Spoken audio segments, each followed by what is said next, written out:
Good morning, lovies. Welcome to Naked at Night with Ginger Wolf. Today we have Leticia Duarte, owner of Sips and Secrets. Yes. Yes, girl. The Sips and Secrets podcast. And we're just going to have a candid chat about love, relationships, and, the woman that she is today. Oh, thanks for having me. Thanks for coming on. You're my first guest. Yay! Love it. So, Leticia, for the men and women that don't know who you are, can you just give me a little snippet of what it was like growing up? Like, what was your family dynamic like? So I grew up, mostly with my mom. My parents separated when I was pretty young. So she was kind of like the sole provider and really just, I guess, raised us. So I have 3 older brothers from different marriages too, but my mom's kind of been the one that supported just everyone in the family. So you had half brothers and you're the baby. Mm-hmm. Did those fathers or your father, were they present in the lives of you and your brothers, or were they kind of here and there? So my dad is actually my oldest brother's dad. My mom tried to help out as much as she could since they got married. My brother was pretty young.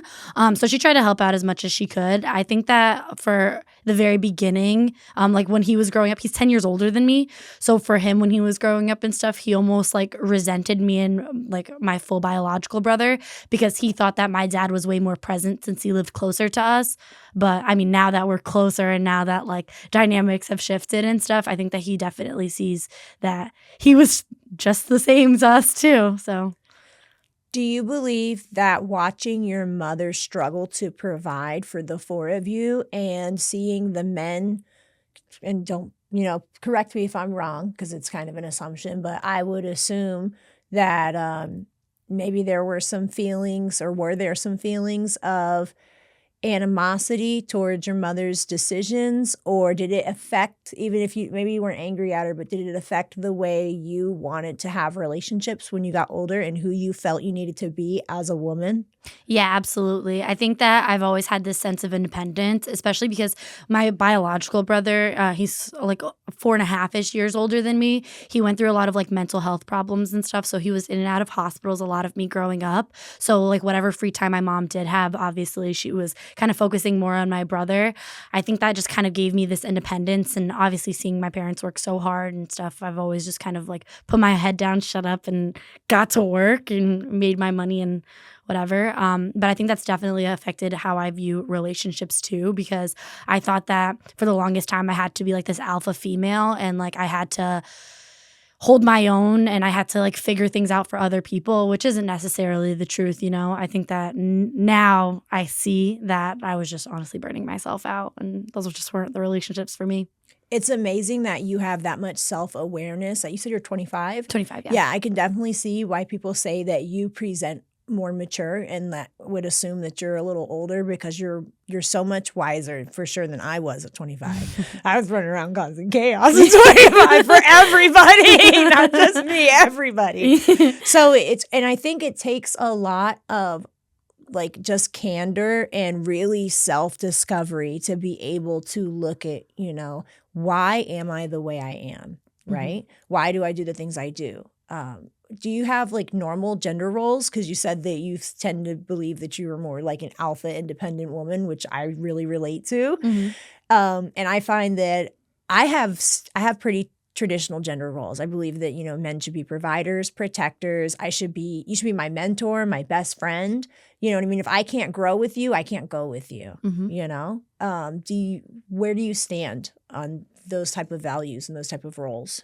I think that when I was younger, and I guess I was just a little bit more naive, I just kind of saw how my mom was and just like that providing and just trying to take care of everyone else. And I think that younger me would have said, no, I don't believe in the gender roles and things like that. I think now that I'm a little bit older and I've gotten into another relationship where it does allow me to be like, I guess just have more of that like feminine and more of that like motherly and nature or nurturing side. I guess like since that came out, I definitely see it a lot more now. Like I've always wanted to be a mom and things like that. And one of my biggest things was that like my mom wasn't super present when I was doing my activities. Don't get me wrong, like I said, she always provided. So I was in sports my whole entire life. I never missed anything. No field trips, no nothing. I always went. So for that, I'm grateful. But it's not like my mom was able to go on those field trips with me or go to my games and go to my competitions. She was always working to make sure that I was even able to go. Yeah, there's a big difference between a parent or even a companion or a lover financing the things that you do versus them showing up and being present for them, right? Like it's great to have somebody to pay for things, but at the end of the day, if the limits are you just pay for the things that I love, then you're not really a part of it, and I don't feel your presence there. So for me, it's a loss. Like I need somebody that can do a little bit of both. Yeah, no, can't absolutely. be there all the time. Exactly. And like I think like back to what I was saying too is like that's where like now my relationship I can see I guess like a silver lining too where like maybe I'm not able to provide every single thing, but I also like I want to be present for my kids, you know what I mean? Maybe they won't be able to do 4 sports every year, but at least the 2 that they are able to do, I'll be able to be there and I guess just be present. Yeah, I think one of my biggest regrets is that, so my oldest son from my first relationship, we were kind of on and off for 7 years. He is an amazing football player and an amazing basketball player. And I have only ever been to a handful of his games in his life because I moved away to basically save my life, when I got sober. And I tell him all the time, like, I help pay for things. I'll give you money for stuff, but I can't always be there. And it's like still my biggest regret. I try, but I just can't. Like a lot of times he doesn't even get his schedule until the week of. So I'm like, it's impossible for me to fly down for a game when I don't know when the game's going to be until 2 days before it, But I'm really excited for him to go to college and, to be able to fulfill his dreams because his father was able to step in where I wasn't able to physically be present and was able to take him to these things and make sure that he had the 4 summer camps a year or whatever, football camps a year, basketball camps a year. No, and I will never shit on my mom for that. You know what I mean? And you should never like shit on yourself for something like that either, only because so many kids aren't able to do that, Right. And there's so many families that like aren't doing the work, even, like I guess monetarily, but also just like they're not able to even be present for their kids. You know what I mean? So if I had to pick one or the other, or like if I had to pick one or nothing, then I would pick one, Right. But I don't know. I think that you did the right thing in kind of separating yourself a little bit, even though it sucks, because at the end of the day, like you're still here and you're still present, For sure. What was your first relationship like? How old were you? I mean, I guess you have like petty relationships when you're younger Yeah. and stuff. My first real relationship, I was 17. So I was super toxic with this guy too. I know we were talking about that a little before camera, but we were super toxic. We were on and off for like the full 7 years. And I think that my mom is a very forgiving person. She's very like into church, and she's very much in this like you have to forgive, to a point where she almost lets people step all over her. And I always say, like, to be more funny than anything else, but I always say that like I got the worst qualities of both of my parents, and that's one of the worst qualities that I've gotten in myself too. I hate to like hurt people's feelings, and I hate to like I don't know, I almost like let people step all over me sometimes. Like people pleasing? People pleasing, yeah, 100%.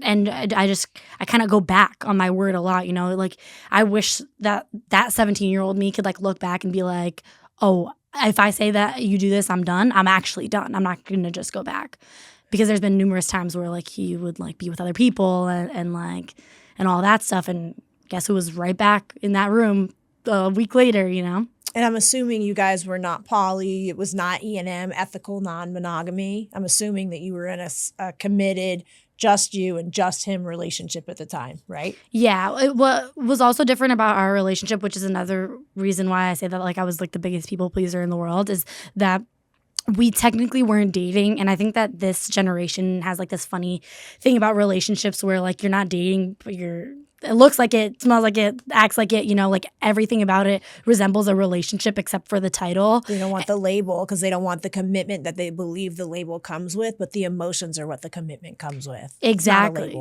Exactly. So like I'll always say like, yeah, we were in the relationship for the full 7 years, even though he might not admit to it. He's still a child at the end of the day. I swear I don't talk as much shit about him as I am right now, but like he wasn't ready for like, I guess that title and stuff, and I really was. So he would always be like, oh yeah, like yeah, I hooked up with this person, but we're not dating.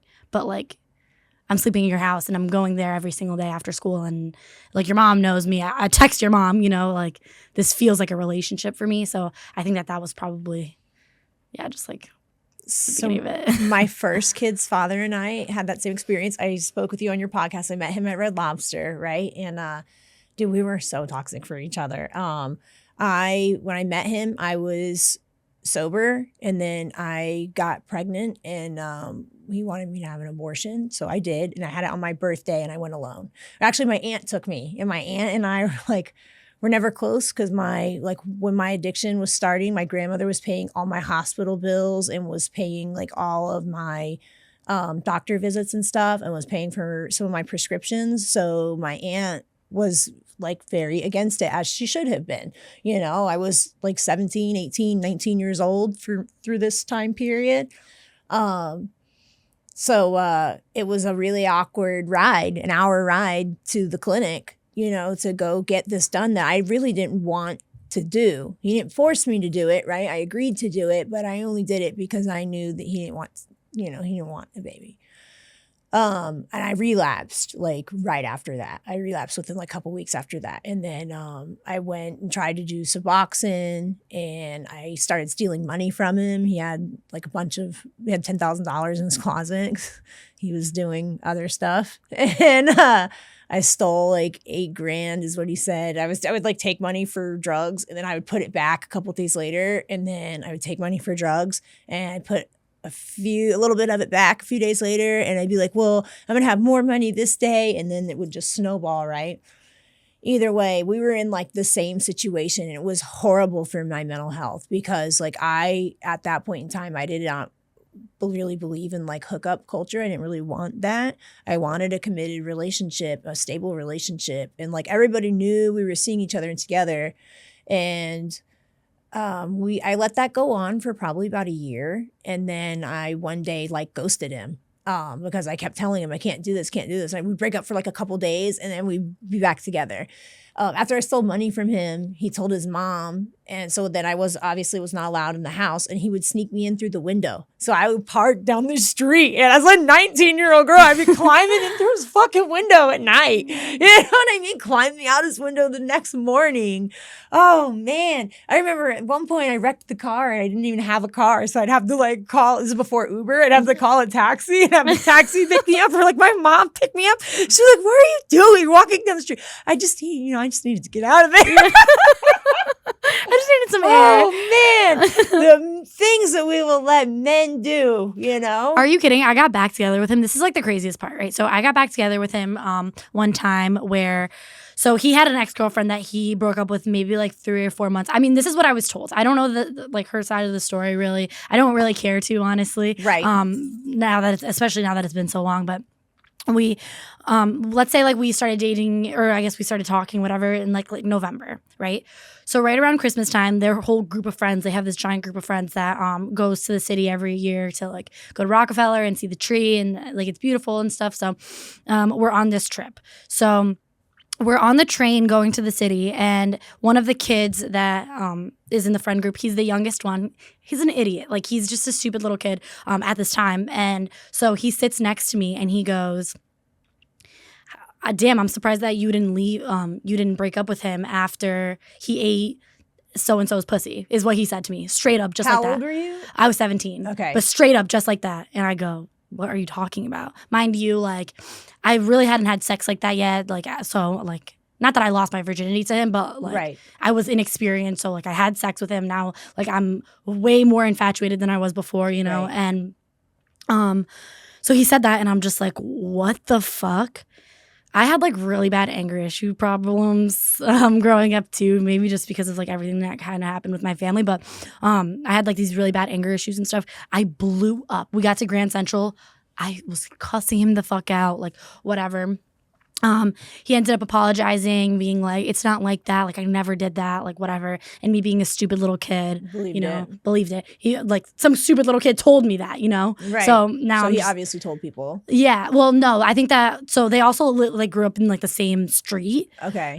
So, like, a lot of his friends did. They grew up, like, all within the same block of each other. So, they would see her car there at night. Like, I would go right after school. I would leave. She would come at night when like everyone's sleeping and stuff. So she knew about you, but you didn't know about her. So that's where it gets a little iffy because I think that she had like some type of idea, but I think that he was just lying. I think he was lying. I think he was doing the same thing he was doing to me, to her, right?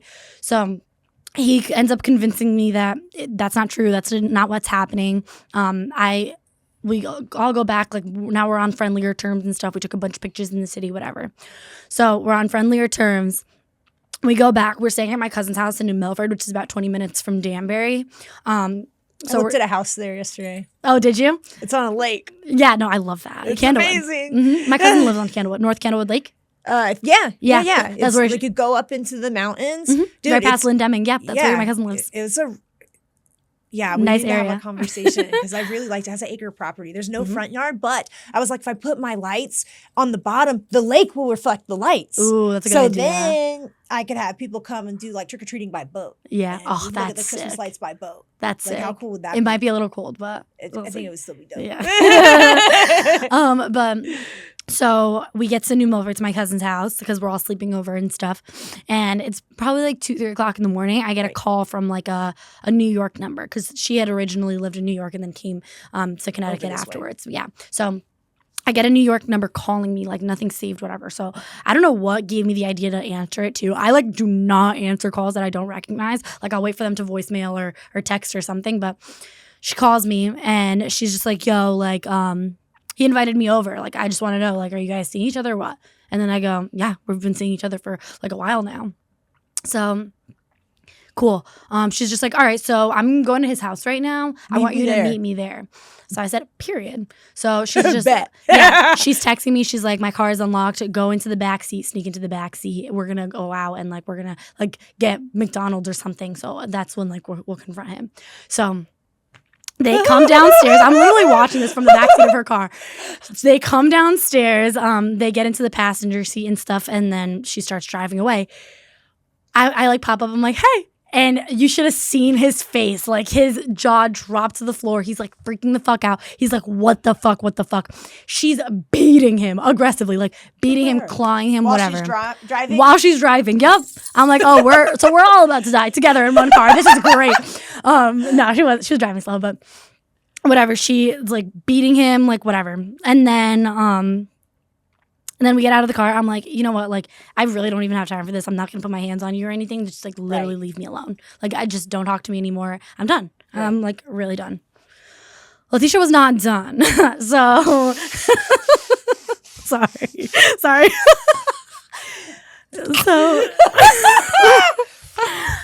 Christmas morning, he calls me. We're all in my cousin's house in New Milford again because that's where we were celebrating. And he basically apologizes and said it's not going to happen again. She like left after that, whatever. She didn't leave. She actually did bring Neosporin to fix his cuts that she caused. Whatever. So it kind of went on like that for a while. We actually took the longest break we ever took at that period. And we didn't really reconnect till the summer. So yeah, and there was just so many other things. Like, it wasn't even just this one girl. Like, I can't even blame her, honestly. Like, he made so many people crazy. But it's just so crazy to me. Yeah, so I can totally relate to that. Yeah, with my first kid's father, there were a couple situations where, I heard from somebody else that he had sex with one girl and then his friend did, like, right back to back. And I was young at the time, right? Like, so I didn't understand the appeal. I was like 18. I was like, dude, that's fucking gross. Like, is that what you want? Like, you want to share, you and your friend, like, pass your stuff back and forth? Like, I don't understand it. But of course, I still stayed with him. I think I was pregnant at the time that I found out. So we split up, right? I split up with him for like, I don't know, a few months. And I started seeing another guy who's like a pathological liar. Ended up going to jail, thank God. That was probably the best thing that ever happened to me. This man went to jail because I thought he was great when I first met him. And I ended up back with Nick. Ooh, edit that out. I ended up back with my kid's dad. And he wasn't my kid's dad at the time. But we ended up getting pregnant with my oldest son. And I told him, like, if it happens again, dude, like, I'm not going through that again. Like, if you don't want to use protection, I'm not on birth control right now. The first time I was on the shot, and I still got pregnant on the shot. That's crazy. So now, as an older woman, I know how to like track ovulation and stuff like that. So pregnancy is 100% preventable if you don't know how to follow, your ovulation and your cycle. I highly recommend getting an app. Do not trust these men. And to be honest, the men should be doing their part too if they don't want, pregnancy. Like my current boyfriend now tracks my cycle to see like, hey, it's baby making time if you want to try, or like, it's not baby making times. You know what I mean? Yeah. Like, so he could do the same thing. But there was no like accountability on that part for me or him at the time. But we got pregnant with Braden and had Braden, and like he's told me since that Braden was like the best thing that has happened to him, and that while I went away in prison, he basically had to straighten up and make sure that he was doing everything right, and because he had to take care of Braden. Yeah. Because I wasn't there to do it. My mom helped him a lot, thank God.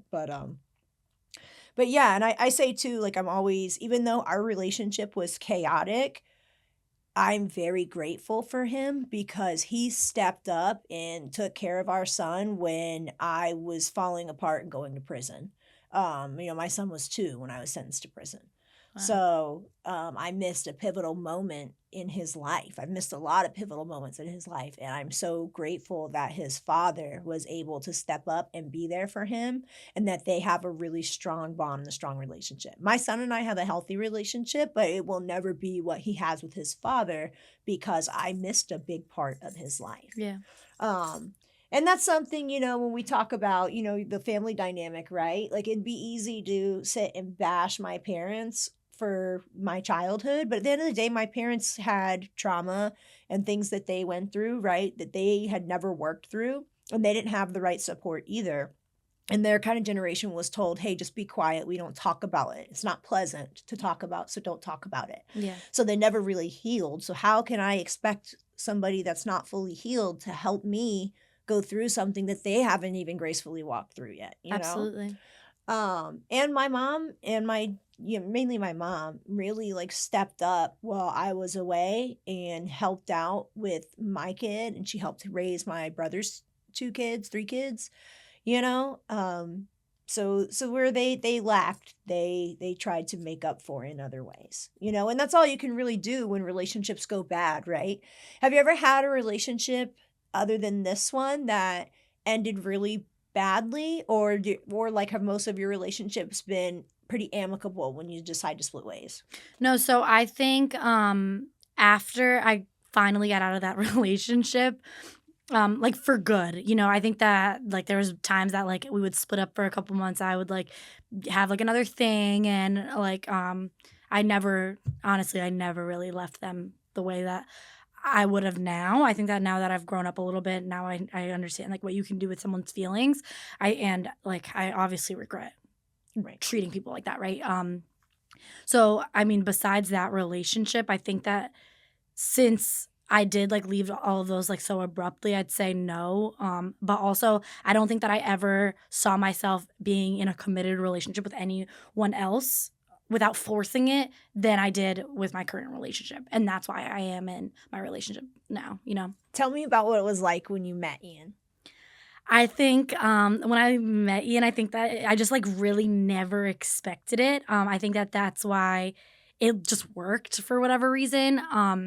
When I met him, it was really just more of like a I'm like, oh my gosh, like you're my boss's friend, you know, like what's up? Like you're cooler than I thought, kind of thing. But before we even had our first real date, we were all hanging out at the restaurant and stuff. We were drinking, having a good time. We ended up coming back here to the studio, and we were here talking for like 6 hours, just the two of us, and nothing happened. It was just us talking, and I think that like kind of seeing him as like a human being and not someone that like I wanted to be with, I think that almost made me want it more for whatever reason. But yeah, I don't know, he was just so different than anyone else. That makes so much sense to me. I feel like relationships are an investment, right? And if you're not willing to invest time, emotion, invest financially, invest physically in this, like, what are we doing, right? Yeah. And I'm the type where I won't enter a physical or any type of relationship with somebody if I don't see that we could grow together and that it's the type of person that like I would want a long-term relationship, potentially a marriage or children with. Was there anything you were worried about? So like I know Ian obviously not as well as you do, right? But I know him pretty well, so I know he's a really stand-up guy and that he would never put you through what your the man that we were just speaking on would put you through. Did you have any doubts about that, though, when you met him because of his celebrity status?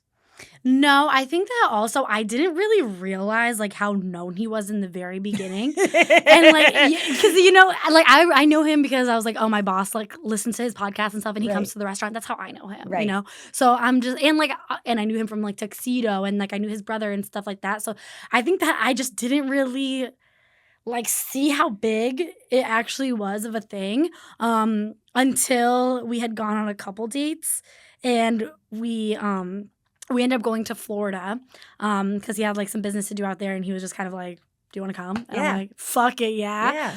So I ended up going with him and stuff, and then we're sitting at a restaurant, and he has all these people. Was that your second date? No. That was... Oh, okay. So were you already officially boyfriend, girlfriend, or no? I'm trying to think. I can't remember. Why do I... Oh, so our first date ever, like our first official date was July 4th, and we were in a committed like full boyfriend and girlfriend by July 23rd. Okay. So like 19 days later. Okay. I think that we went to Florida shortly after. I think that's what happened. Okay. But it might have been a couple days before. That time is like super blurry. Okay. I was also with him that whole entire time. Like I think you were talking about like the like investing financially and stuff too, and the one thing that I will say that like I agree with that heavily on is that like I've been with partners that like so I had this one fling, I guess, that right after I got out of that relationship which was my first real fling, that like this guy like bought me a toothbrush to like sleep over his house and stuff. And this is like after we had whatever. So like he bought me a toothbrush for me to stay there. He bought me contact solution and a contact case. Yeah. And like he wanted me to be comfortable. He bought me PJs for me to be comfortable there, which was so nice. You know what I mean? Yeah. I think I thought of you. Yes, exactly. Thought of me. I think it's also funny too because like I went from someone who really didn't give a shit about me as much as like he swore he did. Yep. To like guys afterwards that were golden compared to that, you know, like people that were providing for me, people that he bought me flowers and things like that, you know, like people that like just wanted to see me happy. I think that was like the biggest difference.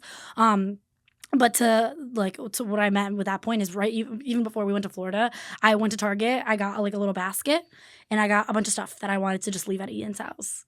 And like I was just like, this is like my investment. I spent like $200 at Target, but I bought everything, hairbrush, everything for me to stay there for a couple of days so I didn't have to keep going back and forth to my mom's house. Right. And then I was just like, I've literally never done this for a man. I've never done this for a man.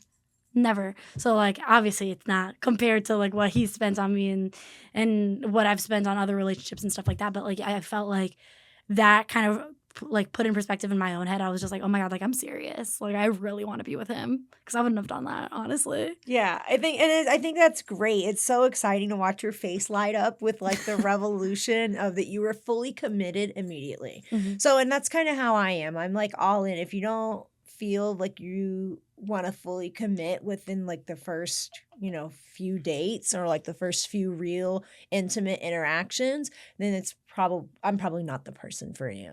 I like long-term stuff. I like serious stuff. And I want to build with somebody. And it's crazy because I felt the same thing. Like my first child's father, he never wanted to get married with anybody. He never wanted to share financially anything with anyone. What's his is his. And he's still like that. And he's in his mid 40s. He's not married. He owns his own home and he's doing just fine. But like he's had his own struggles because he did not, like, he lost a relationship that I was sad to watch him lose. I was sad for my son because that girl loved my son and she was so good. I've been blessed too that like all the women that Nick dated, there was one girl named Ashley that was just amazing. She helped take care of Braden when I was going to prison and right before prison when I was strung out on drugs. And then there was another girl, Lauren, that was just a really, really sweet girl and took my son on dates. And I felt like she was showing him the type of man that he needed to be to get a good quality relationship. And I really appreciated that, so I was sad for him when that relationship ended because she wanted somebody that wanted to get married. She wanted somebody that was going to build and move forward with her. Yeah. And like for me to go from a relationship like that with him to the relationship I had with my husband, where like my husband and I met in a dynamic where I guess you would probably consider it like a sugar baby, sugar daddy. My husband's my age. He's like 2 years older than me. He's 41 and I'm 39. We met 2014. Yeah, 2013, 2014. And then I got sober the end of 2015. So we've been seeing each other, through like kind of casually because I couldn't at that point commit to anybody because I had men financing my addiction, right? So like if I need to go on a date with you and then go on a date with somebody else later in the week, I'm not going to commit to you and I'm not going to try to build because I don't want to burn the bridge. Mm-hmm. Like I'd rather say, hey, like I'm not in the point in my life because of whatever's going on to commit to you, even though if in another, because timing is everything in relationships, right? Absolutely. At another time, I would be interested, but I can't do it right now because I can't be faithful to you. And I knew that, right? And he was okay with that at that point. So basically what he did was he was like, I want to see your life get better, So he paid for my school, which was like $2,000. My parents weren't willing to do it. I didn't have any money. There was a couple times where like my lights were going to get cut off because I was working at Sunny's making $8 an hour and I was working like three hours at a time and I'd have to ride my bike 5 miles there and 5 miles back into a split shift. So I was riding 20 miles a day on a beach cruiser in St. Augustine, Florida in the middle of July to go work in a hot kitchen and make $8.50 an hour. So I was making like $20 a day. Like I can't fucking pay my child support. Yeah. You know what I mean? I remember paying my child support in quarters one day and some guy behind me was like, Jesus. I was like, I know him too. Shut the fuck up. Yeah. Just let me do this. At least I'm trying to pay, right? Yeah.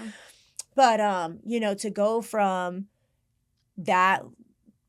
that struggle to having somebody that's like, I have the money and the interest to help you, even if we're not going to be in a committed relationship. I want to help you. Like, I want to see your life get better because I think you have potential and I think you've kind of been shit on. And it's just hard for you. And it's going to be a lot easier if you accept my help. Yeah. And it just like, what do you want from me for that? Nothing. Like, just be my friend. Like, just keep doing what you're doing. I want you to go to school. I want you to not drop out. It was crazy too because I ended up getting a refund on the school because intervention came. So I couldn't complete the semester because I was going to rehab because like I knew, right? Because I orchestrated my own intervention. So I told him because the school offered to give me cash because he had paid with a debit card. And I was like, no, refund it to his card. So I let him know, like, hey, told him I was going to get medical treatment, which is true. I was going to get medical treatment, technically. He said that he knew something just didn't sound right. But he didn't want to pry because he didn't want me to worry about it. So he was like, okay, like, go do it. But he said he was always impressed with the fact that I didn't just pocket the money because he never would have known the difference. Yeah. But like he did a lot of stuff for me, paid for my lights, like when that's what I was getting at when I was making $8 an hour and couldn't afford to anything. Like, he paid for my lights a couple of times. I had like $800 bill because the lights were gonna get shut off. You know, he did a lot of just different stuff for me. He paid for my attorney. I won an appeal when I came home, which is like almost impossible, and that's how I have a driver's license now. It cost him $3,000, and he says the best $3,000 he ever spent. I could not believe he spent $3,000 on me so I would have a driver's license. I was tired of trying. I had already tried once in prison and been denied, and then tried once I dated an attorney, and then by the time we got to fucking court, we weren't dating anymore. So I think it wasn't a priority. Yeah. So he was like, yeah, you didn't win. Sorry, you'll never have a driver's license again. I was Asshole. like, yeah, never get this pussy again. And I didn't. And he still messages me. He messaged me yesterday. Fuck him. Yeah. She's like, yeah, never. Anyway. But go ahead. But yeah, so I feel like it made me view myself differently once I had a man willing to invest. And like my life as a sober adult has been different because, you know, my husband and I practice ethical non-monogamy. So I have had other relationships since my husband and I have been married. He's gone half the year. You know, it's really hard, you know, for both of us. And every man that I have dated since I met my husband has had to basically live up to that standard. Yeah. So it makes me very exclusive as far as like a lot of men won't even approach me. Do you feel like because of your confidence and because you're a really pretty girl, you're a really smart girl, and you're very personable, do you feel like it wards off a lot of men, and like you kind of get rid of the riffraff without ever having to even notice it because men know that they can't live up to your standard? No, I think that like the worst kind of men are attracted to me for whatever reason. I don't think it's usually like the good ones. Like even Ian, if I hadn't made a move, he would have never. And I think that that's similar to like a lot of like the people that like I've been involved with. There was one time between like Ian and my ex that I really did think that I was going to be in like a full committed relationship. And like that really was all because of me. Like he wouldn't have even kissed me if I wasn't the one that like made a move, which I think that like the good ones are a little bit more intimidated. I think the shitty ones are all like, oh, I want it. It's mine. The best men are like the shy, dorky ones. Yeah. Oh my God, I love them. Send them all to me. No, literally. I mean, don't send any of them to me anymore, but like me a couple of years ago, if I knew, even like, and it's so funny because like Ian is like so far from like the type I've been with before. Not saying that like I've been with really, really shitty guys, not even to say that or anything, but like I've always been with like Latin men, you know? Yeah. I think like that cultural like thing was there, you know? Love her. Yeah, right? Like I've been with Hispanics, I've been with like Brazilians for most of my life. And I think that that was like something that I was like chasing for a long time. And like honestly, like I could still be a Brazilian American like individual and like have a white, I mean, hopefully husband soon, but I have like a white man and that's okay, you know? That is not going to take anything away from me. I still like can go to these concerts and I can still do that stuff.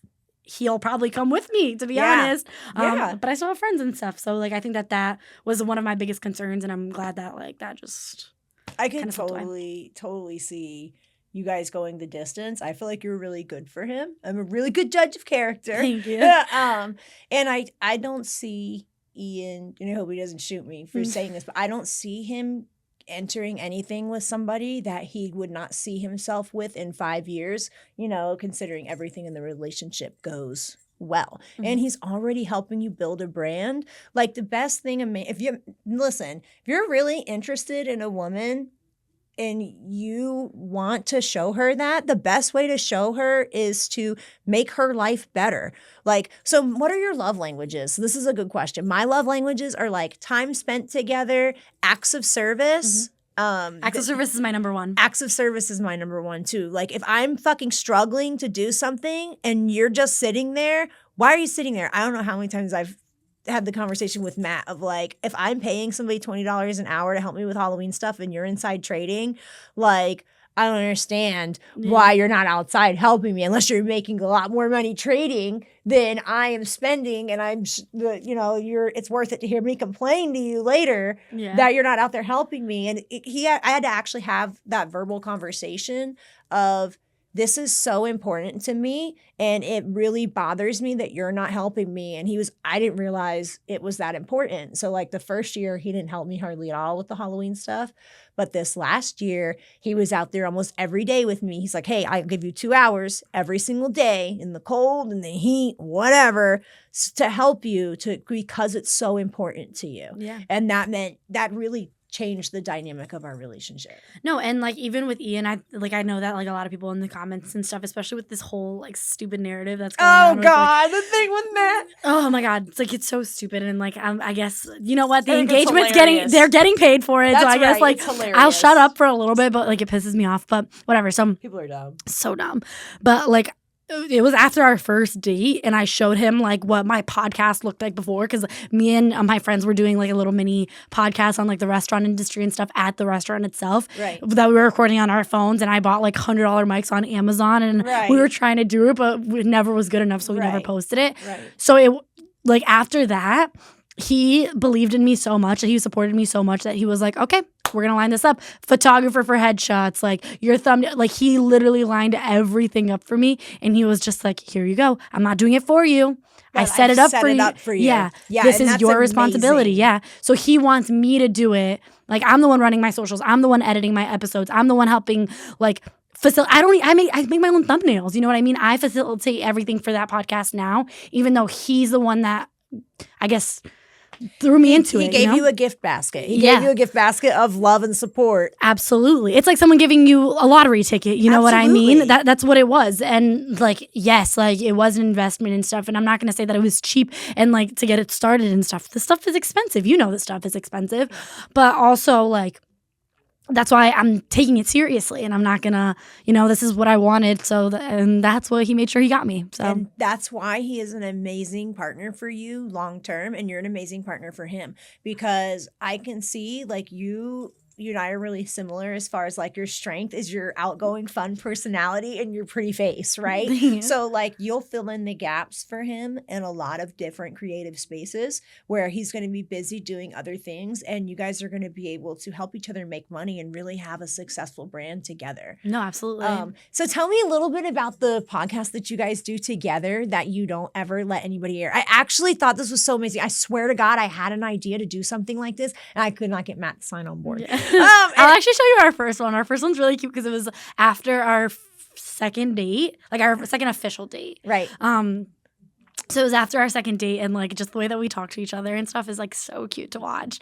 But like we basically will sit down. I mean, we do them at home now because we have like the wireless mics, and like we're both just such homebodies now that like there's no point. But we'll do it at home where we'll just sit down and we'll just recap what's been going on. At first we were doing like every 2 weeks, which is like so crazy. Now we'll do it every like month or so. But we've got everything on there. We got like, to be crass, right? Like we got the first time we had sex, we talked about it on the podcast. Like our first kiss, we talked about it on our podcast. Our first vacation, our first everything. The first time like me sleeping over, everything is like documented in that podcast. And I think it's really cool because like, yes, we get to like go back to it and watch and like see how we've evolved and whatever. But it's so cool that we can do what we can do with technology now, because realistically, like, I mean, if the kids are up to hear it and stuff, I wish I had something like that for my parents to see like why they were together and like how they were when they started, even if they're not together today, like how interesting, How amazing will this be too? Like you said, if you guys go on to have, and you guys would have beautiful children too. Thank you. I put them in ChatGPT. I already know what they look like.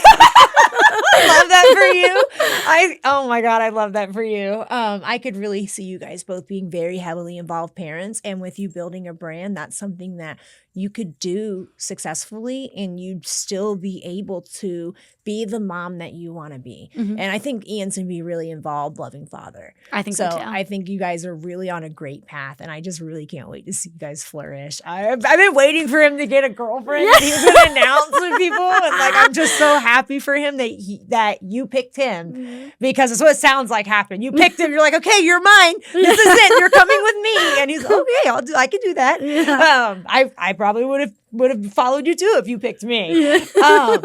Is there anything that you want the world to know if they are in a position where they don't feel appreciated in a relationship and they're on the verge, right, of basically making the change. Because had you not made that change, you never would have been in a place in your mind to have the successful relationship that you have with Ian now, right? Mm-hmm.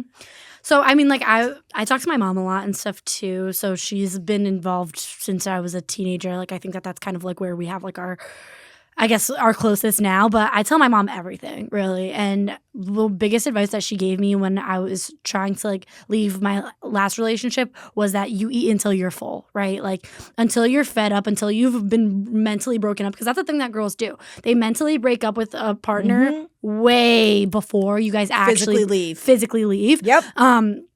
So I guess my best advice really is just to really think about like what you want for your future and things like that, and don't stick it out just because you're comfortable and just because you've been with someone for a long time, because it's not going to work. If it didn't work in the past, it's not going to work. So that leads me to another thing. Do you go back? I don't go back. Once we're done, whatever we had, it didn't materialize to what either one of us wanted for a reason. Sometimes it's timing. Sometimes it's one person makes a mistake. Sometimes it's geographical, whatever the reason, right?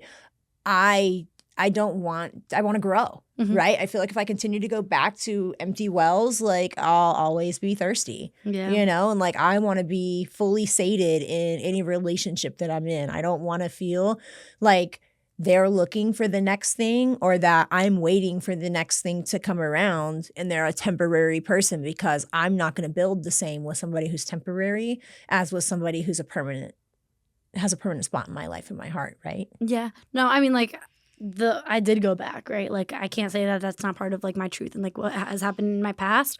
I don't. Well, I mean, since you've grown, yeah, right? Since I've grown, because you were a kid, that was a different. You know, we crossed the threshold into 20, 22, and we're adults now, right? Yeah. So I think it's different. And I also say like now at 25, that's when they say that your frontal lobe develops, and yes, it is. Yes, it is. She's taught me a lot this last year, but like I don't think that I would go back to something that wasn't serving me. Right.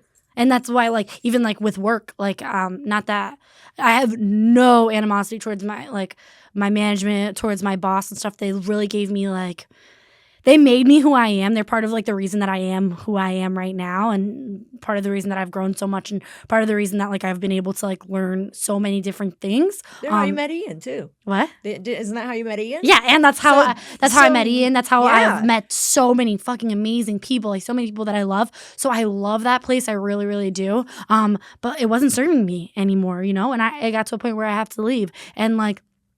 Do I think that I'm going to go back? I have in the past. Do I want to go back? Not really, you know. Definitely to visit and definitely to hang out, but I don't really see myself going back permanently. In the same capacity that you were involved there before. Exactly. So hopefully no. Hopefully the answer to that is no. But what makes you feel most connected to your partner? I guess like something physical or something that just like emotional. Just connect. How do you connect?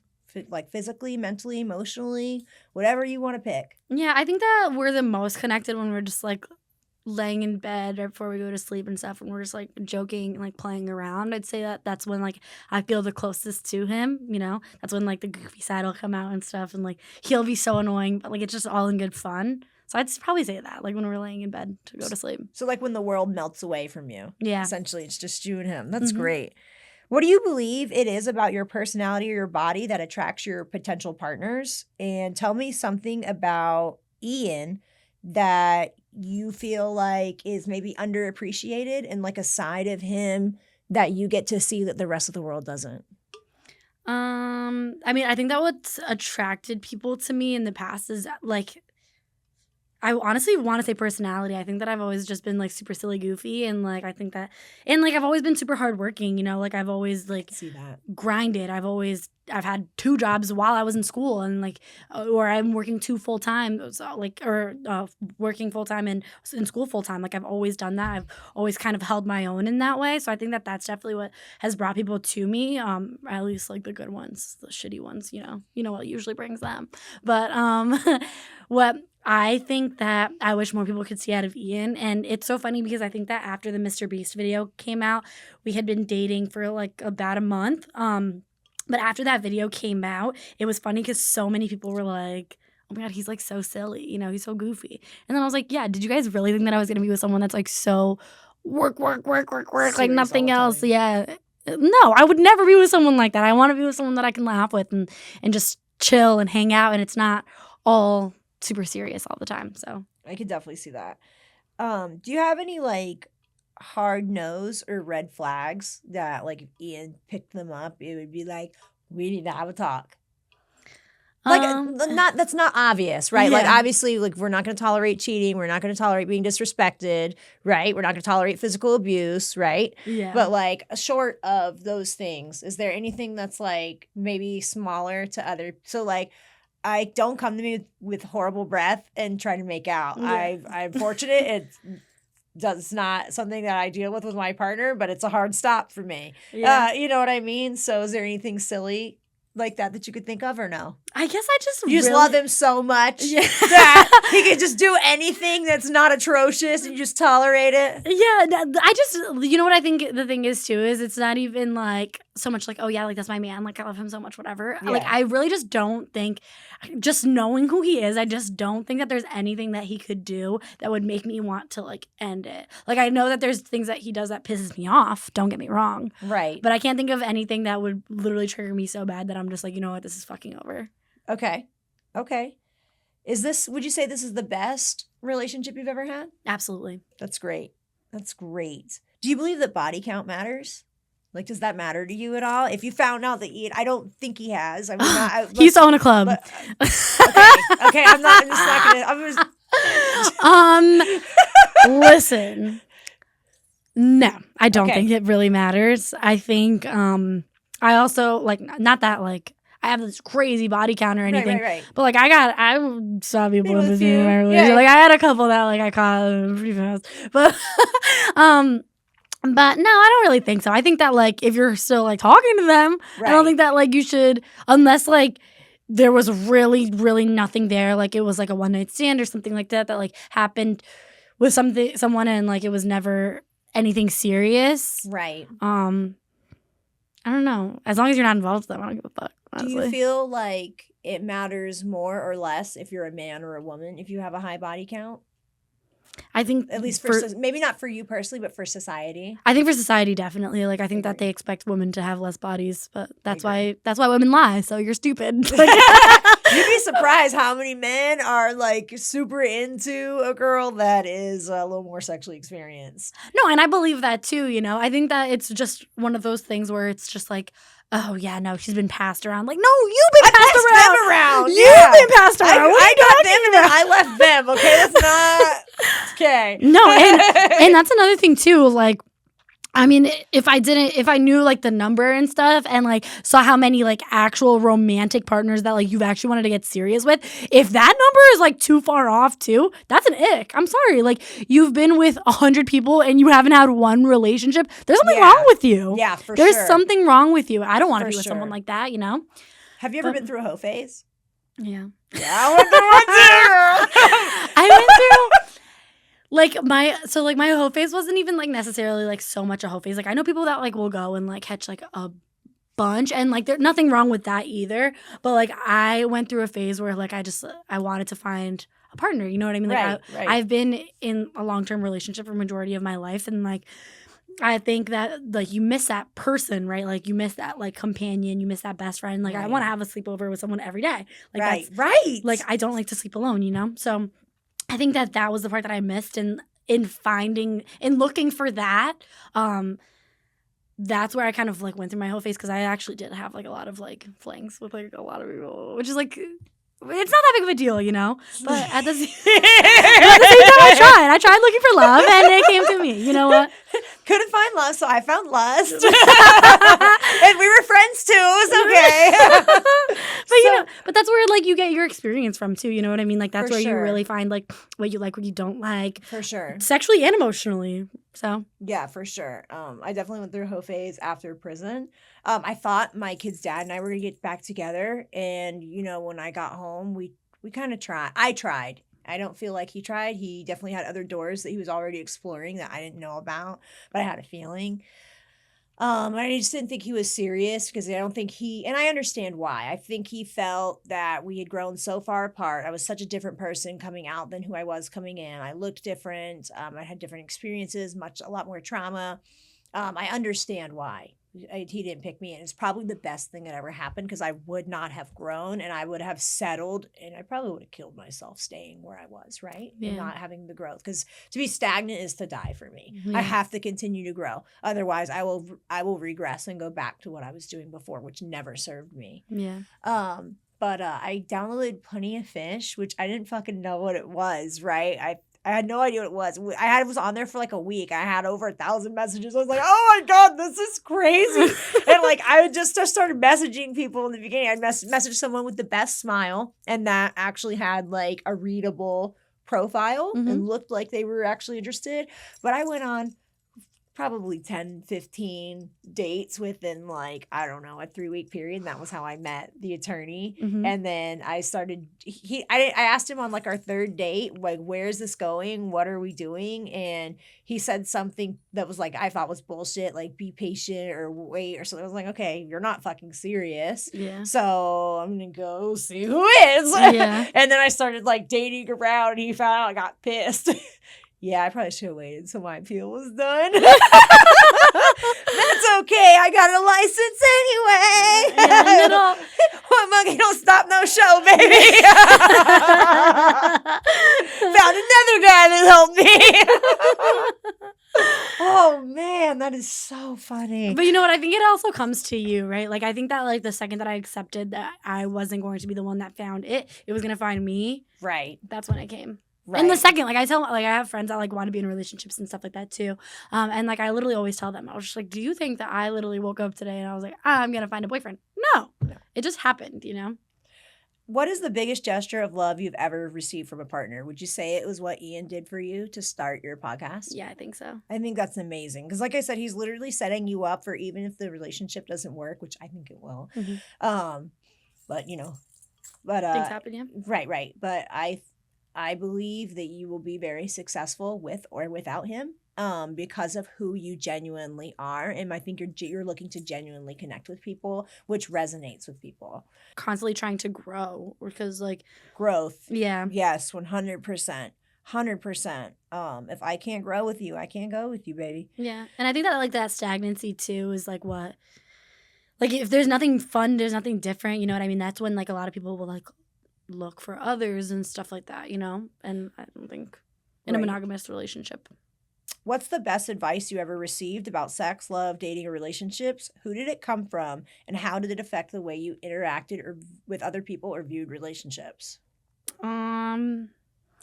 I think one of the best pieces of advice, I guess, like obviously what my mom said about like the eating till you're full, but also like my boss told me something, and I guess this doesn't have so much to do with just relationships, but just like really work and just becoming who you want to be and stuff. But basically he just told me that like for everything you have to feed it, right? Like when you have kids, you have to feed it. Nom. Yeah, exactly. Like for everything that you'll do for the rest of your life, like you have to constantly be like nurturing it and just like making sure that it's doing good and stuff. So I think that the best part of that's like what's resonated so much in my relationship and stuff too. Like if I find something that's not working, we're gonna actively find a way to make that either work or change something and stuff.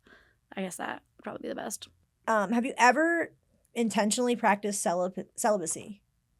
Yeah. Like, have you ever gone through a phase where you're like, I'm not going to date. I'm not going to have sex with anybody. I might not even have sex with myself. Yeah. Like, I just need to get to know me without that involved. I think, yes. Like, I went through a big celibacy, or I guess it wasn't even that big. I'm a liar. But you know what happens when it happens. It probably felt like it was big, girl. How long was it? Like, maybe like intentionally. Yeah. Like 2-3 months. But that's a good time. Yeah. Quarter of a year. Yeah. We'll call it 3 months, okay? Yeah, but then, like, you know, it was kind of one of those things, like, something kind of just fell into my lap, and then I was just like, oh, my God, like, I think I love you, and, like, I don't, but we're going to try this and see what happens, you know? So you kind of get caught up. If your partner were to propose, how important is the cost or the size of the ring? Would you want a big public romantic gesture, or would you want it to be simple and private? And would you want a big wedding or something small and intimate? Small, private. Yeah. Me too. Yeah. I mean, like, I want for everybody. Yeah. It's for everybody after. How I feel about it after, Mhm. like, is for everybody. But that moment alone, I feel like should be for us. Yeah, like I definitely like, and he knows he knows everything that I want in my engagement, you know. But like, I definitely like want to have like a big engagement party and stuff like that, and like all of our closest people and like our loved ones and stuff can definitely come to that. But like, I'll see like these engagements that has just so many people, and it's just like, oh my god, like why is everyone Like looking at me? thousands of people. Yeah, like I'm like I do not want everyone looking at me right now. Like Yeah. now I feel pressured, and like it's not that I'm gonna say no. Obviously, I'm gonna say yes, but like now I just like feel that extra pressure, and I do not like that. Well, and then too, like, you're footing the bill for everybody else to get drunk or like eat or to come down. Yeah. So my first wedding, or my only wedding, Doug and I got married. We actually talked about doing a big wedding, and I didn't want to invite most of my family and a lot of the people I grew up with. All of the people I wanted to invite were members of AA, and I basically could invite them right then that day, and that's what we did. We got married actually, we went and did premarital counseling beforehand, even though we weren't having problems. We just wanted, you know, to go through that because I felt like it would be helpful, right? And then she offered to marry us in her office. So I've actually never told anybody this story, I don't think. We got married in my therapist's office, and then we had a ceremony that weekend. The biggest expense was my dress, which was like $1,300. I still have it. I wore it the one time, and now I want to do like a photo shoot with it or something. But I remember wondering if I was going to feel married after that, right? Because I didn't get the big ceremony, but like I wouldn't have invited hardly anybody, and he doesn't have a big family. He didn't have a lot of like big friends. He was in a fraternity, or like somebody like you and Ian that have like all these different connections, right? Like he knew his work people, and he had his mom, and then his dad was dying. Yeah. So that was, he had no brothers and sisters, no cousins, like that was it. So it didn't make sense for us. We bought our third house, you know, after we got married. Wow. And I don't regret that at all. But I feel like nowadays, especially with social media, there's such a pressure to, especially if you have a name, right? To have this like big extravagant wedding where everybody was there and all these things. And I just don't know that that's what I would want. But I think it's cool for other people to have the ability to do it. Like I would feel fancy if I had a star-studded wedding. You know what I mean? No, are you kidding? My one of my best friends is getting married in Portugal next year, and she's having this like over $100,000 wedding and stuff, and like I can't wait to be there. Money for can't wait to be there. Do not get me wrong. Can't wait to be there.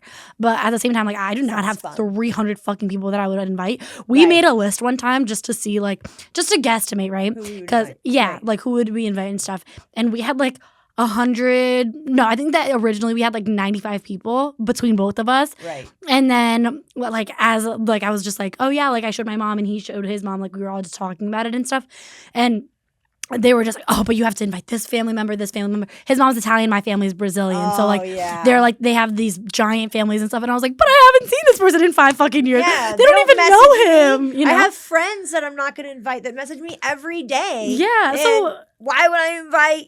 Yeah. That's going to be the biggest fight, I think. Not like with our moms, but I guess just like against what they want, you know? I think that's going to be like the biggest argument. But like other than that, like, at the end of the day, I want something super simple. My cousin, like, mind you, I mean, he's gay, but he's a guy, right? Right. My cousin literally told me like a couple months ago, he was just like, I swear to God, Letitia, I know that like you like it things simple and stuff like that, but I'm coming with you to pick your wedding dress because I am not letting you get married in just a fucking drape.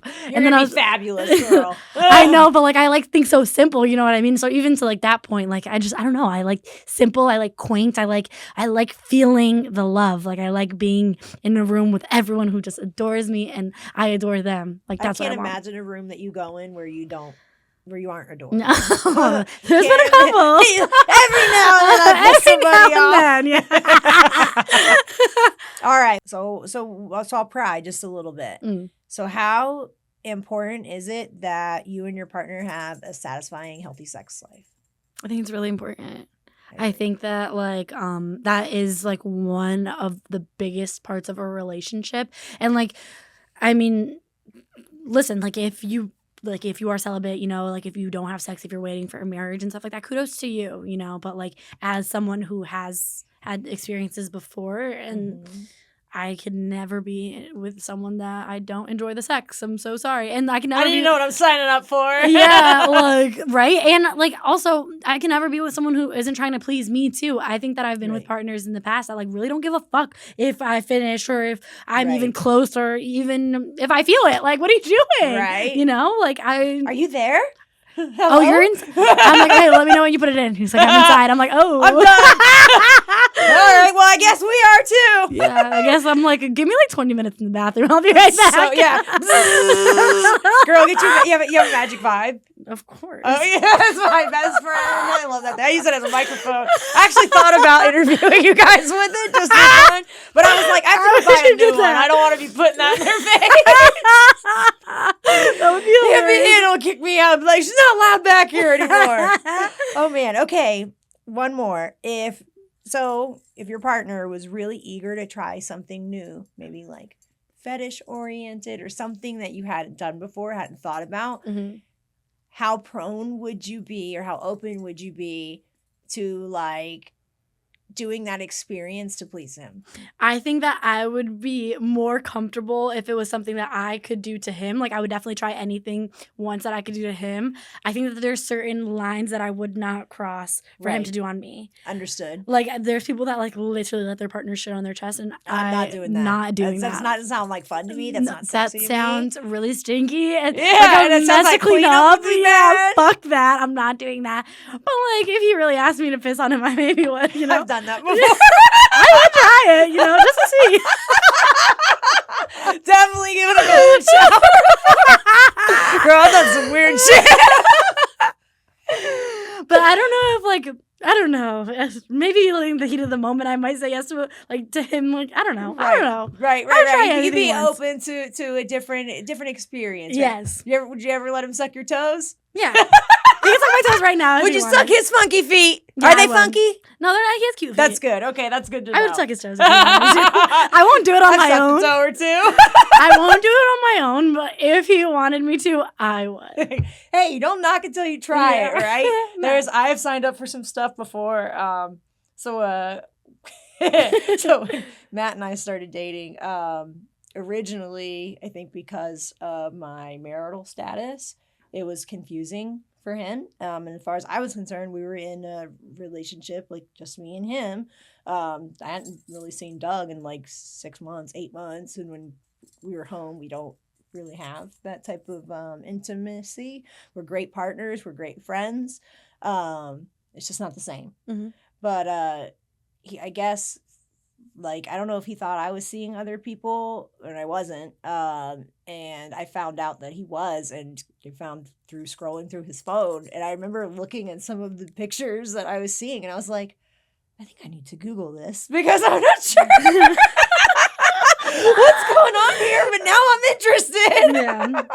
And it was eye-opening, and it was definitely something that I'll get into probably when we talk on our podcast. But it made me think, like, what would I do, like, if I really love somebody and they, like, so you'd be so surprised how many men have partners that they want to be with and be committed to, and they feel the need to reach out to sex workers or to watch OnlyFans or porn to be able to satisfy a need because they have something that's fetish based, and they're terrified to ask their wife because they don't want their wife to look at them differently, or they don't want to be viewed as like weird. And a lot of times it's not even weird. It's like, I want her to like put her feet in my face, or like, I just want to try something different. I want to, I want to try see if she can squirt or what, like whatever, right? Yeah. Like it's for me, it's not,